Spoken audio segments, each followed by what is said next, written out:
Yo, what's going on, YouTube? And welcome back to Goal Line Hockey. It's your boy, Kevin Forte, and we are taking a look today at the Washington Capitals as they have punched their ticket to the 2022 Stanley Cup playoffs. So we'll be going over the success of the Washington Capitals this season, how they got this far, who are the top point producers, what got them here, right? Their recent history in the playoffs, it's been successful. This is their 8th straight playoff appearance. So we're going to be looking at that. Their record since the lockout, since the OV era, how good have the Capitals been in terms of making the postseason, and what could be their first round matchup, and potentially further than that, right? What is the future of the Capitals going into the playoffs? So we're going to kind of do a crystal ball prediction for where I think they will end up this year. So, like I mentioned, 8th straight playoff appearance for the Capitals. I just talked about this in my Minnesota Wild video. It's hard to make the playoffs, and it's even more difficult now, right? You start on opening night with 32 teams, 16 playoff spots.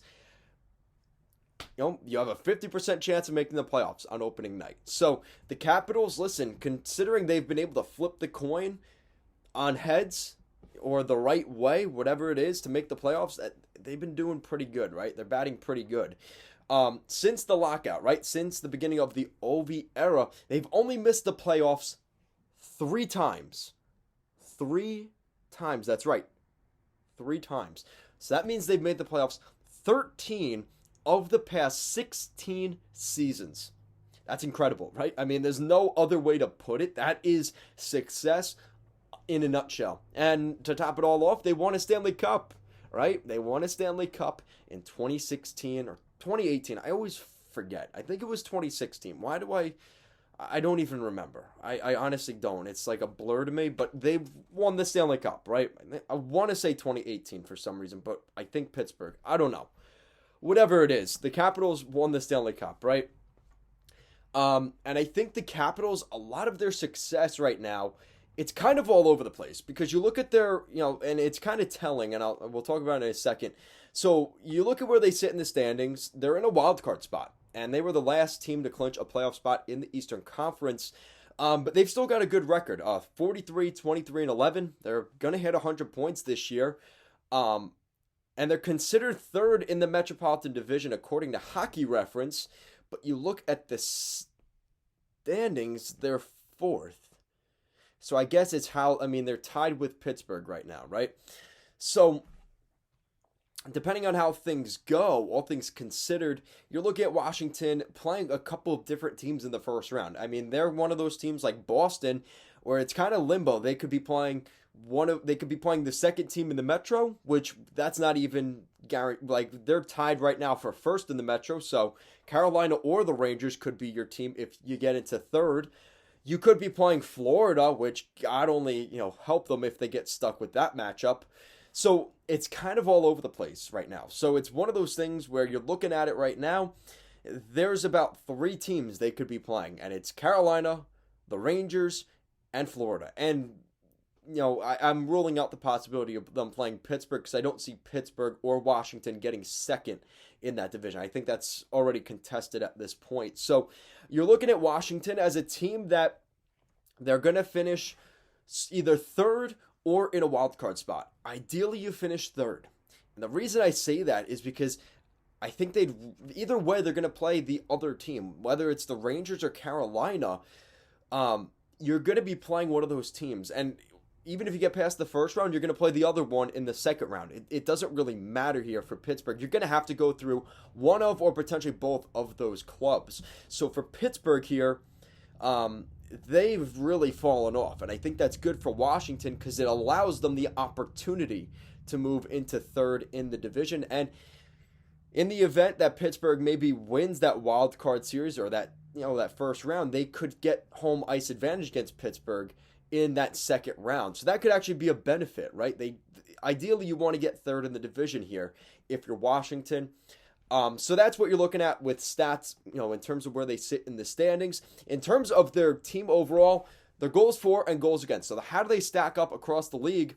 Their goals against, 14th in the NHL. Not too bad for Laviolette's club over there. 229 goals against. And we'll talk about that in a second. It comes down to goaltending. Goals for this season, a lot better. Top 10 in the NHL. 8th in the National Hockey League at 266 goals for this season. So they've been pretty good in that category. Right now, their only real injuries, you have Dmitry Orlov and Hagelin, and that's kind of how things are right now. So you have a lower body injury for Orlov and an eye injury for Hagelin. Hopefully they return soon. Now, another interesting tidbit here for you guys. We're taking a look at the power play and penalty kills. So the Capitals have always been known to have a good power play. They're 18th in the NHL. Pittsburgh actually has a better power play than them. So that's not a huge factor for them. And their penalty kill is 10th in the NHL at 81.8%. So the Capitals really, in terms of special teams, it doesn't really make that big of a difference for them. And I always talk about this in my videos. I think that's so overemphasized because come playoff time, basically referees, pretty much swallow the whistle and that's it. They do not blow that whistle for anything. So you're looking at a spot here where we're probably not going to see many calls, and I think that could be a benefit for the Capitals. Wilson can be a little bit edgy. You could have some of those guys coming in, Eller, Hathaway kind of roughing up, getting in the noses of other players on the opponent, and even if they take penalties, it's not really an advantage or a disadvantage. I think, as an Islander fan, there are times where I'd rather the Islanders not have a power play because the power play is so abysmal. The team kills it off. They're like, holy, we just destroyed them on their power play.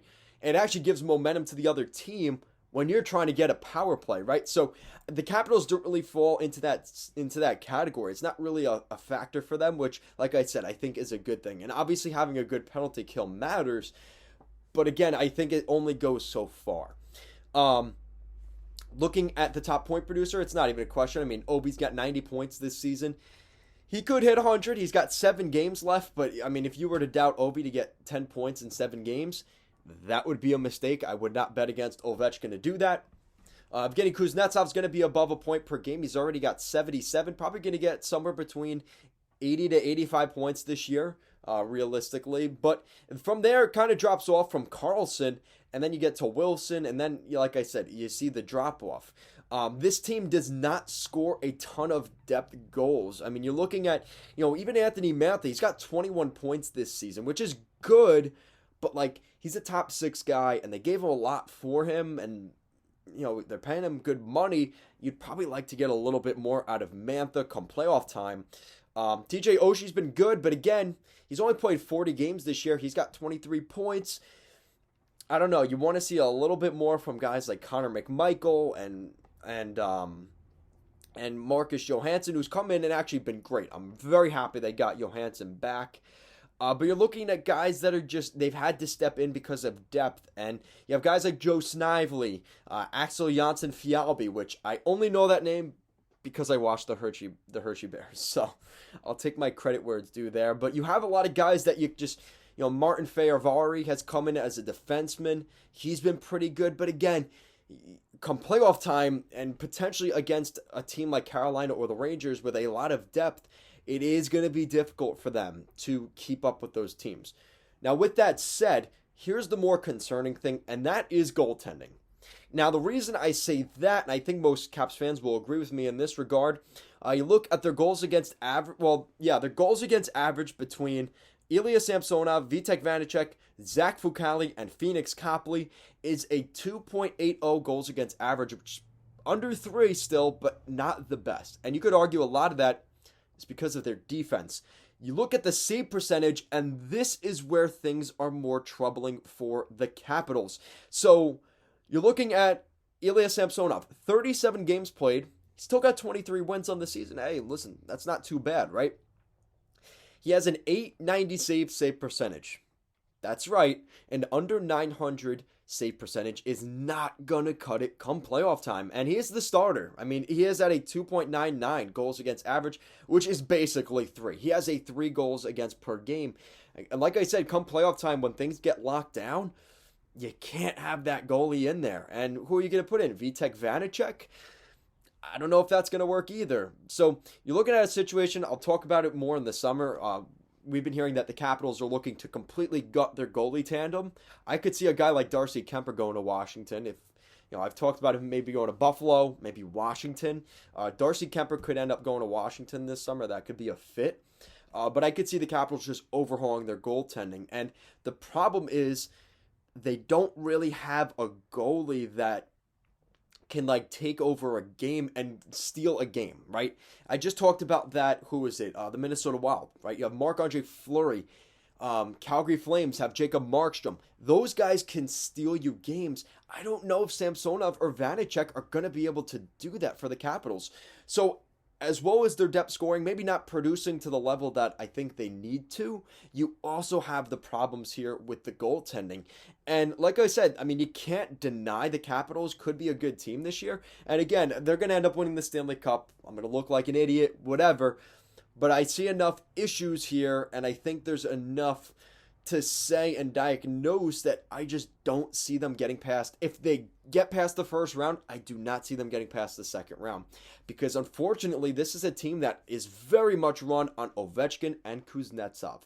And if you shut those two guys down, I think you run into concerns. And if guys like Wilson, Sherry, and really a guy like Oshie or Mantha, those four guys don't step up and take on a higher role, I could see the Capitals having some troubles in the postseason this year. I think a lot of Caps fans may disagree with me on that. Let me know what you guys think. But I think the goaltending is like the key problem here. And like I said, not to mention the guys like Oshie and Mantha having some injuries and not getting the points that they need to this year. I do have some concerns about that. So let me know what you guys think. How far will the Washington Capitals get in an extremely tough gauntlet of a Metropolitan Division for the first 2 rounds of the playoffs? Let me know what you guys think. Thank you so much for watching, and I will see you again next time.